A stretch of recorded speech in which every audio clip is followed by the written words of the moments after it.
നമസ്കാരം കൂട്ടുകാരെ. ഒരു ചിത്രകാരൻ്റെ കഥ പറയാം. ഒരു ചെറിയ ഗ്രാമത്തിൽ അപ്പു എന്നൊരു കുട്ടിയുണ്ടായിരുന്നു.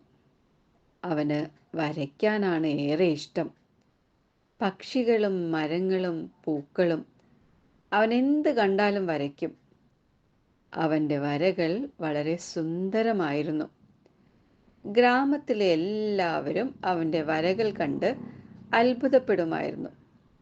ഒരു ദിവസം ഗ്രാമത്തിൽ ഒരു വലിയ മത്സരം നടക്കാൻ പോവുകയായിരുന്നു. മികച്ച ചിത്രം വരയ്ക്കുന്ന കുട്ടിക്ക് വലിയ സമ്മാനം ലഭിക്കും. അപ്പുവിന് വളരെ സന്തോഷമായി. അവൻ മത്സരത്തിൽ പങ്കെടുക്കുവാൻ തീരുമാനിച്ചു. മത്സര ദിവസം അപ്പു വളരെ ആവേശത്തോടെ പോയി. അവൻ വരച്ചത് ഒരു വലിയ മരമായിരുന്നു. മരത്തിൽ പലതരം പക്ഷികൾ പാടുകയായിരുന്നു. മരത്തിൻ്റെ ചുവട്ടിൽ പലതരം പൂക്കൾ വിരിഞ്ഞു നിൽക്കുകയായിരുന്നു. അപ്പുവിൻ്റെ വര വളരെ സുന്ദരമായിരുന്നു.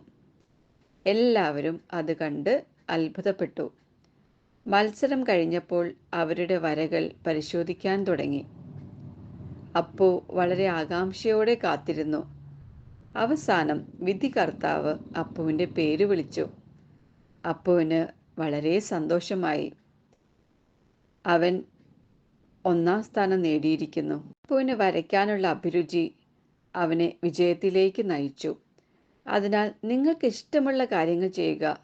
അത് നിങ്ങളെ വിജയത്തിലേക്ക് നയിക്കും. കഥ ഇഷ്ടമായല്ലോ?